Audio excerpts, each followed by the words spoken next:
अजीज दोस्तों, अस्सलाम वालेकुम, नमस्ते, सत श्री अकाल, जय जिनेंद्र, गुड आफ्टरनून। अजीज दोस्तों,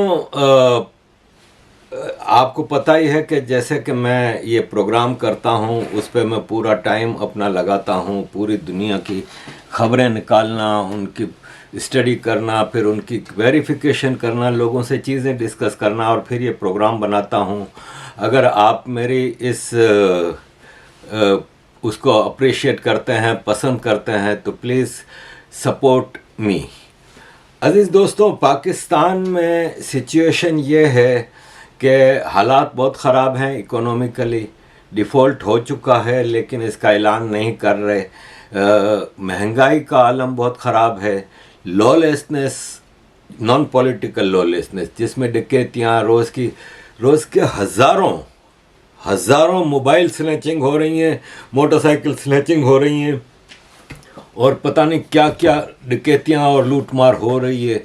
अजीज़ दोस्तों, आज के दौर में मतलब जब मोटरसाइकिल, मोबाइल वगैरह की ट्रैकिंग हो जाती है आसानी से, इसके बावजूद ये पाकिस्तान ऐसा बदबख्त मुल्क है कि जिसमें कोई किसी का रखवाला, हवाली वारिस नहीं है।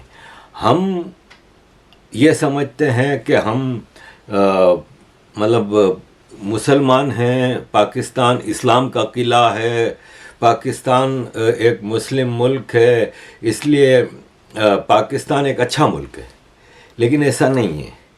No, I feel absolutely no empathy for Pakistan, even though I have family from there. Pakistan really did it to themselves. Everything your country touches gets destroyed, literally. Pakistan has caused so much damage to other countries as well as within their own country. You ask for help from others while blaming others at the same time.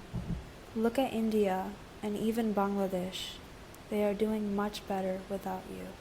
The same people you have tried to wipe off this earth are doing better. India is having business deals and foreign relations with others. India shared their vaccines with the world, and recently, after the earthquake in Syria and Turkey, India gave them humanitarian aid, even though they're not really allies. If you look at the past 75 years of you being a country, you have not contributed a single thing to this world for the betterment of society. When you try to hurt people, the energy that you bring out into this universe, the universe will bring back the same energy to you. That is called karma. So why don't you take some responsibility?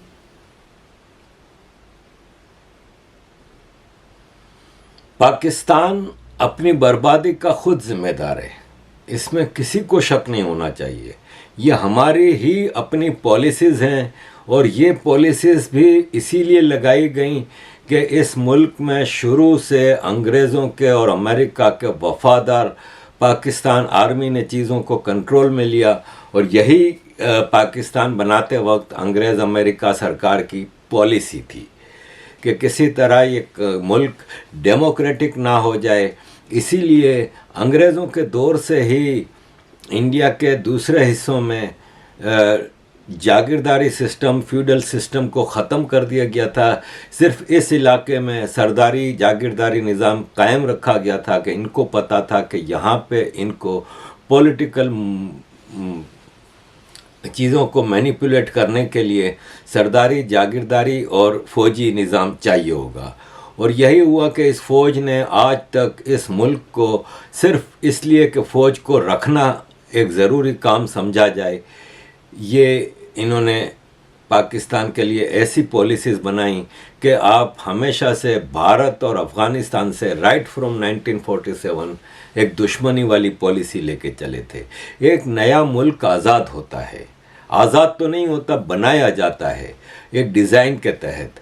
अगर वो वाकई मुसलमानों के लिए एक अलहदा मुल्क, मुसलमान हिंदू के साथ नहीं रह सकता वगैरह वगैरह था, तो फिर सवाल यहाँ पे ये पैदा होता है कि आपके पड़ोस में इतना बड़ा मुल्क है जिसकी कल्चर, जिसकी हेरिटेज, जिसकी ज़बानें, जिसका सब कुछ आपके साथ मिलता है, आपने इनके साथ दोस्ती वाले सलूक क्यों नहीं रखे? आपने शुरू से आपने देखा कि हैदराबाद, भोपाल, जूनागढ़ वगैरह में आपका काम नहीं चला तो आपने कश्मीर में काम खेला, और कश्मीर में आपने फौजियों को और कबायलियों को भेज के इंडिया से एक जंग वाली सूरत हाल रखी, जो 1948 से आज तक आप उस मसले को हल नहीं करना चाह रहे। यूनाइटेड नेशंस रेजोल्यूशंस का आप जाप अलापते रहते हैं, लेकिन आप बताएं कि यूनाइटेड नेशंस के रेजोल्यूशन में पाकिस्तान को एग्रेसर डिक्लेयर किया गया था और ये ऑर्डर दिया गया था। पहला पॉइंट कश्मीर रेजोल्यूशन का यूनाइटेड नेशंस का यही है कि पाकिस्तान के सिविलियन और फौजी दोनों रियासत जम्मू कश्मीर, लद्दाख, गिलगित बल्तिस्तान से निकल जाएं। इसके बाद इंडिया का काम है आगे। लेकिन आप ये सब नहीं कर रहे, इसलिए कि आप एक पंगा कायम रखना चाहते थे कि इंडिया के साथ आपका पंगा रहे, ताकि आप इस मुल्क की आवाम को बेवकूफ़ बनाएं कि हमें इतना बड़ा दुश्मन इंडिया बैठा है, हम कश्मीर आज़ाद कराएंगे, आलम इस्लाम का हम किला हैं, इसलिए आपने ये फ़ौज रखी, वरना आपका आलम इस्लाम से कोई ताल्लुक ही नहीं है। आज भी सिचुएशन ये देख लें कि कितना ढटाई के साथ, मतलब पहले ये होता था कि खामोशी से पीछे से अपने बंदे ला के सरकारें बनाई जाती थीं। अब तो खुल्लम खुल्ला हो गया ना। 2018 में आपने खुल्लम खुल्ला एक प्लेबॉय को ला के इस्लाम के नाम पे इस मुल्क के सर पे थोप दिया। आपने एक इमरान खान नामी मुसीबत इस मुल्क पे थोपी, और डटाइव से पूरा पाकिस्तान, पूरी दुनिया कहती रही कि इमरान खान को आर्मी उठा के लेके आई है। इमरान खान को आर्मी ने पाकिस्तान का प्राइम मिनिस्टर बनाया। फिर आप अमेरिका और यूरोप की डेमोक्रेसी की दुकानें, जो कि इराक, लीबिया वगैरह में आप बेचते हैं, आपको पाकिस्तान में डेमोक्रेसी की ज़रूरत है ही नहीं, आप चाहते ही नहीं है कि यहाँ पे डेमोक्रेसी आए। ठीक है, अब जो इमरान खान के हटाने के बाद पीडीएम को लाया गया, ये भी सबको पता है कि आर्मी का सारा ड्रामा है। फिर अब आप पीडीएम की सरकार जब ख़त्म होगी इलेक्शन के बाद, उसकी तैयारियां अभी से आर्मी कर रही है। अभी से हाफिज़ कुरान, इस्लाम के नुक्ता नज़र से हाफिज़ कुरान का मतलब एक करेक्ट आदमी, कैरेक्टर वाइज ये करेक्ट है, ये सारे उल्टे काम कर रहा है। ये अब क्या कर रहा है कि एक तरफ जहांगीर तरीन की पार्टी बनवा रहा है, एक तरफ पीटीआई माइनस इमरान खान ला रहा है कि इमरान खान को माइनस करना है। इसके बाद शाह महमूद कुरैशी वगैरह की PTI, Noon league, Peoples party, MQM, Balochistan Awami party, Fazlur Rehman की पार्टी, इन सब को मिला के अगली एक हंग पार्लियामेंट करने की पूरी तैयारी कर रहा है। अजीज़ दोस्तों, पीटीआई इन्होंने ही बनाई थी, इन्होंने ही ख़त्म कर रहे हैं। अब सवाल यहाँ पे ये पैदा होता है कि जिसने पीटीआई बनाई थी, जनरल शुजा पाशा, जनरल ज़हीरुल इस्लाम, जनरल फैज़ हमीद, जनरल कमर जावेद बाजवा, इनको क्यों गिरफ्तार नहीं कर रहे हो भाई? जब आप पीटीआई के एक एक बच्चे को गिरफ्तार कर रहे हैं, उनको क्यों गिरफ्तार नहीं कर रहे हो? ये तारिक जमील जैसे मौलवियों को क्यों गिरफ्तार नहीं कर रहे हो, जो अल्लाह से गिड़गिड़ा के दुआएं मांग रहे थे कि या अल्लाह, तुमने हमें इतना अजीम तोहफ़ा इमरान खान दिया है, उसकी हिफाजत फरमा। आज कहाँ है? आज ये एक्सरसाइजें कर रहा है, टांगें उठाई हुई हैं इसने अपनी। आज माल बना लिया ना खूब, अभी अगली सरकारों की तारीफें करेगा। आफ्टर ऑल ये मौलवी जितना भी पाकिस्तान का है, हरामखोर मौलवी, सारे बिलियनर हैं। जितने बड़े मौलवी आपको मिलेंगे ना, चाहे वो हरी पगड़ी वाले, दावत इस्लामी वाले, इलियास कादरी वगैरह वगैरह हों, चाहे वो जमीयत उलमा देवबंदी फजलुर रहमान हों, समीउल हक का बेटा हो, चाहे वो लाल मस्जिद वाले हों, चाहे ये तारिक जमील हों, जितने आपको बड़े मौलवी मिलेंगे ना, ये दर्स देने जाते हैं, भाषण देने। वहाँ पे पब्लिक जाहिल पूरा पाकिस्तान वहाँ पे बैठा सुन रहा होता है। ये आते हैं 4-5 करोड़ रुपए की गाड़ी में से उतरते हैं, खुद्दाम नौकर चाकर चारों तरफ घूम रहे होते हैं, आके तख्त पे इनको बिठाया जाता है। क्या भाषण देते हैं? इस्लाम हमें सादगी का दर्स देता है, सिंप्लिसिटी। हमें सिंप्लिसिटी को प्रमोट करना चाहिए। Simplicity is the best policy. और सिंपल ज़िंदगी गुजारनी चाहिए, लालच नहीं करनी चाहिए। अगर हम गरीब हैं तो ये अल्लाह की तरफ से आजमाइश हमारी, हमें खुश होना चाहिए, हमें अपनी गुर्बत पे अल्लाह का शुक्र अदा करना चाहिए। इस तरह का भाषण देते हैं, उठ के 5 करोड़ की गाड़ी में बैठ के 25 करोड़ के बंगले में जाके बैठते हैं, फिर वहाँ पे चारों तरफ नौकर, 2 पाँव दबाने वाले, 2 कंधे दबाने वाले, क्योंकि मेहनत करके आए भाई साहब। उठ के ज़िंदगी में कभी अपना एक गिलास का पानी निकाल पी के नहीं पीते अपने हाथ से। ये मौलवी हैं। मौलवी एक ज़माने में होता था, मस्जिद का इमाम होता था, गांव में, शहर में, मोहल्ले से जो खाना बचता था घर वाले खाना भेज देते थे, मोहल्ले के 2-4 घर वाले, मौलवी खा लेता था। ये होता था मौलवी। और ये हैं आज के मौलवी, ब्रांडेड कपड़े बनाते हैं, अपने ब्रांड बनाया हुआ है मौलवी तारिक जमील। खैर अजीज़ दोस्तों, सियासत छोड़ रहे हैं पीटीआई वाले, जिनको सियासत छोड़नी चाहिए वो तो छोड़ नहीं रहे। हामिद मीर की सुनिए कि 9 मई को जो कुछ हुआ है, ये दरअसल हमारे कुछ जो ताकतवर लोग हैं उनकी जो अपनी एक जमहूरियत के खिलाफ साजिशें और उनके जो गैर आईनी इकदाम थे और उनकी जो मनसूबाबंदियां थी, ये उसका एक हतमी नतीजा 9 मई के वाकयात की सूरत में सामने आया। लेकिन अब बदकिस्मती ये है कि आप 9 मई के वाकयात की जिम्मेदारी जो है वो सिर्फ एक सियासी मतबा फिक्र पे डाले जा रहे हैं, और उन्हीं के लोग जो हैं वो रोज टीवी पे आगे ऐलान कर रहे हैं जी कि हम सियासत से अलहदगी का ऐलान करते हैं, और जिनको सियासत से अलहदगी का ऐलान करने की जरूरत है उनकी तरफ से अभी तक ऐलान सामने नहीं आया।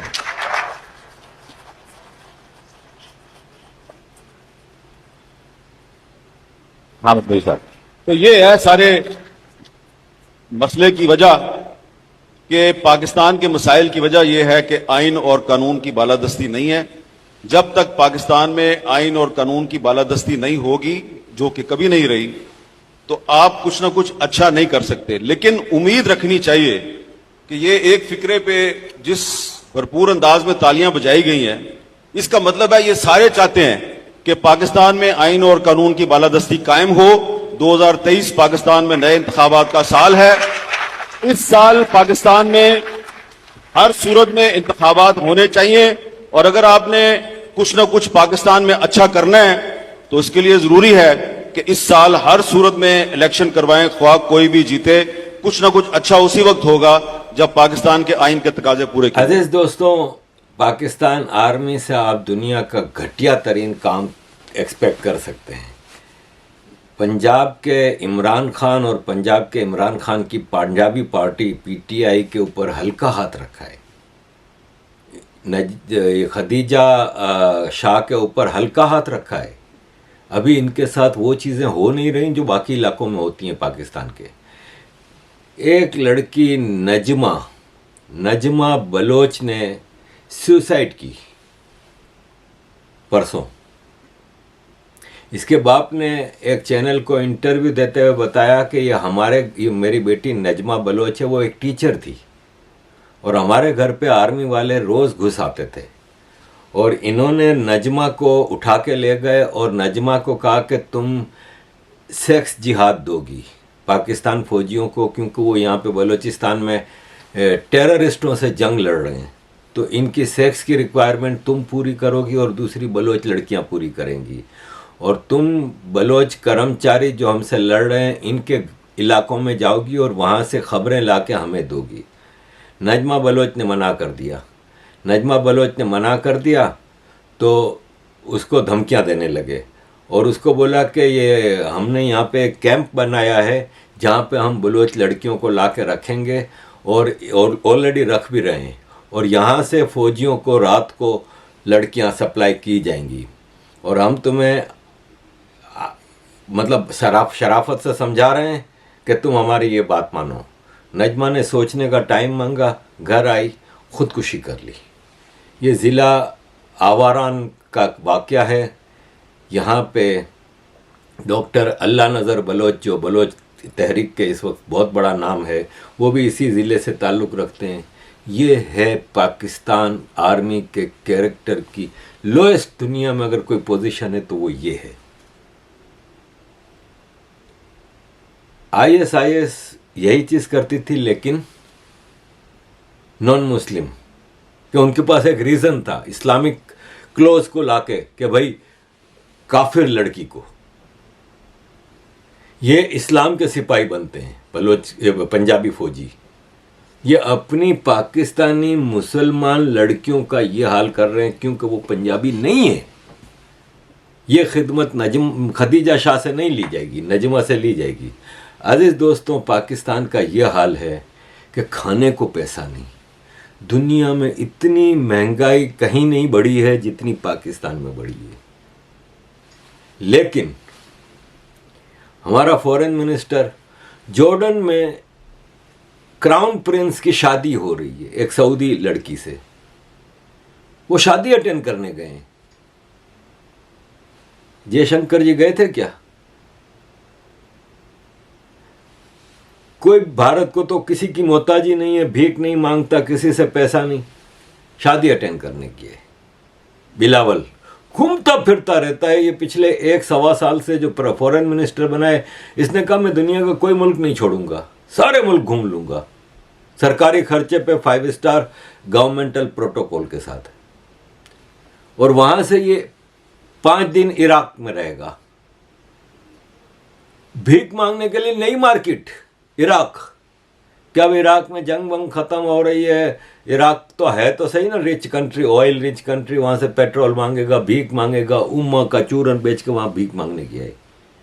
दूसरी तरफ हमारा प्राइम मिनिस्टर शहबाज शरीफ, ये एक और घूमता फिरता। इसने कहा मेरा भाई प्राइम मिनिस्टर था, पूरी दुनिया में इसने as a prime minister protocol enjoy किया था। मैं तो उस वक्त पंजाब का चीफ मिनिस्टर था, मैं तो कहीं नहीं जा सकता था। अब मैं प्राइम मिनिस्टर हूं, मैं भी घूमूं फिरूं। मलका मर जाती है, आ जाता है। चार्ल्स किंग बादशाह बनता है, आ जाता है। अब तुर्की का अरबगान इलेक्शन जीता है तो उसके ओथ उठाने की सेरेमनी अटेंड करने जा रहा है तुर्की। एक तरफ आईएमएफ को कहते हैं हम अपने खर्चे कम कर रहे हैं, दूसरी तरफ ये इनकी अय्याशियां हैं। अभी तो तुर्की में जलजला आया था तो ये गया था पूरी टीम लेके, अब ये तुर्की जाएगा। ये इनका हाल है। और फिर कहते हैं कि हम पाकिस्तान को इस मुसीबत से निकालेंगे। कैसे निकालोगे मेरे भाई? ये पाकिस्तान के Shabbar Zaidi, federal bureau of revenue के एक्स चेयरमैन, कह रहे हैं पाकिस्तान अपने कर्जे अदा करने के काबिल नहीं है, कहानी खत्म हो चुकी है, कर्जों को रीशेड्यूल कराना पड़ेगा। अगर नहीं कराया तो कोई भी इस मुल्क को कंप्लीटली डिफॉल्ट होने से नहीं बचा सकता। आईएमएफ कर्जों को रीशेड्यूल कराने पे राजी हो जाए। अजीज दोस्तों, पाकिस्तान ने अब फैसला कर लिया है कि ये जो करंट 9 शेड्यूल है ना जो आईएमएफ का, जिसके लिए नेगोशिएशंस चल रही थी, उसको अब वाइंड अप कर रहे हैं और ये प्रोग्राम अधूरा ख़त्म कर रहे हैं। इस प्रोग्राम के तहत पाकिस्तान को $6.5 बिलियन की लोन मिलनी थी, जिसमें से 2 बिलियन अभी मिलने बाकी थे। और ये 1.1 बिलियन की किस्त के लिए डिस्कशन चल रही थी, नेगोशिएशंस हो रही थी। लेकिन अब पाकिस्तान, क्योंकि अब ये प्रोग्राम 30 जून को ख़त्म हो रहा है और पाकिस्तान को 1 जुलाई से एक नया प्रोग्राम 10th रिव्यू प्रोग्राम लेना है आईएमएफ से। और इस बार पाकिस्तान चक्कर में है कि $15 बिलियन का प्रोग्राम ले आईएमएफ से, और उसके लिए नेगोशिएशंस करनी है। तो पूरा जून का महीना आपको नेगोशिएशंस करनी होगी। तो अगर आपका पिछला प्रोग्राम पूरा नहीं होता तो आप अगला प्रोग्राम कैसे डिस्कस कर सकेंगे? इसलिए पाकिस्तान ने फैसला किया है कि ये वाला प्रोग्राम 9th रिव्यू प्रोग्राम को वाइंड अप करके अब 10th रिव्यू प्रोग्राम की बात की जाए। आईएमएफ ने पहले ही इशारा दे दिया है कि बेटा तुम आओ, तो अब के तो हम इतनी सख्त कंडीशन रखेंगे कि तुम्हारा बाप भी पूरा नहीं कर सकेगा। क्योंकि आईएमएफ मजे से तमाशा देख रहा है कि ये किस किस्म का मुल्क है, खर्चे कम करने को तैयार नहीं, इनका सर्कुलर डेट खत्म ही नहीं हो रहा, इनका जो गवर्नमेंटल लोग हैं, आर्मी के जुडिशरी के, पॉलिटिशियन, सिविल ब्यूरोक्रेसी, इन सब के खर्चे, अय्याशियाँ ख़त्म ही नहीं हो रही, कम ही नहीं हो रही, बढ़ ही रही हैं। तो हम इनको पैसा देंगे, वो पाकिस्तान आम आदमी को तो जाएगा नहीं। ये क्रिस्टलिना जॉर्जिवा ने शहबाज शरीफ को फ़ोन पे साफ कहा कि हम सही साफ साफ चाहते हैं कि आप जो सब्सिडी देते हैं, जो फैसिलिटीज़ देते हैं, वो गरीब को दें। आम आदमी को आपके सब्सिडियों का और सहूलतें देने का जो फ़ायदा है वो आम आदमी तक पहुँचे, लेकिन आपकी टोटल सब्सिडी एलिट क्लास को मिलती है। आपकी टोटल सब्सिडी का फ़ायदा एलिट क्लास को मिलता है। तो वो IMF तैयार नहीं है। दूसरा, पाकिस्तान को नेक्स्ट फिस्कल ईयर 1 जुलाई से 30 जून 2024 तक 25 से 30 बिलियन डॉलर खाली कर्जों की वापसी के लिए चाहिए। वो कहाँ से पूरा करेगा? इसलिए पाकिस्तान का तबाह होना तो लाजमी बनता है। अब 300 million dollar foreign exchange reserve कल कम हो गए क्योंकि किसी का कर्ज अदा किया है। तो ये हालात हैं। इसमें पाकिस्तान आगे क्या करेगा ये किसी की समझ में आ नहीं रहा। अजीज़ दोस्तों, इमरान खान के हवाले से मेरे पास काफ़ी चीज़ें हैं, PTI के हवाले से, वो फिर अगली वीडियो में, क्योंकि ये फिर लंबी वीडियो हो जाती है। अजीज़ दोस्तों, कराची में जो लोकल बॉडीज़ इलेक्शंस थे वो पूरे हो चुके हैं और जमात इस्लामी और पीपल्स पार्टी, क्योंकि वहाँ पे वैक्यूम है, और वैक्यूम इसलिए है कि मुहाजिरों की पार्टी MQM को वहाँ पे अल्ताफ़ भाई को तो बात करने की इजाज़त नहीं है, और जो सरकारी MQM बनाई है उनकी औकात नहीं है कि ये लोग अल्ताफ़ हुसैन के नाम पे वोट लेते थे। इनकी औकात नहीं है कि ये किसी का मुकाबला कर सकें। तो जो इलेक्शन हुए इसमें जमात इस्लामी और पीपल्स पार्टी दोनों ने अपने तौर पे, जमात इस्लामी वैक्यूम की वजह से और पीपल्स पार्टी चूँकि उसकी गवर्नमेंट है, सिंध में 15-20 साल से गवर्नमेंट है, लोकल बॉडीज़ इलेक्शन हो या कोई भी इलेक्शन हो वो सिविल ब्यूरोक्रेसी कराती है, सरकारी जो बाबू लोग होते हैं वो कराते हैं, और बाबू सारे पीपल्स पार्टी के हैं। तो इतनी ज़बरदस्त रैगिंग करके पीपल्स पार्टी ने भी अच्छे खासे सीटें ली। अब ये कराची भर से जो काउंसलर इलेक्ट हुए हैं ये मेयर कराची का इलेक्ट करेंगे। उसके लिए कराची के जमात इस्लामी के हाफिज़ुर रहमान हैं, वो PTI उसके जमात इस्लामी के कैंडिडेट हैं। वो इमरान खान से मिलने गए थे कि आप के जो PTI के काउंसलर इलेक्शन जीते हैं वो हमें सपोर्ट करें तो मैं मेयर बन जाऊंगा।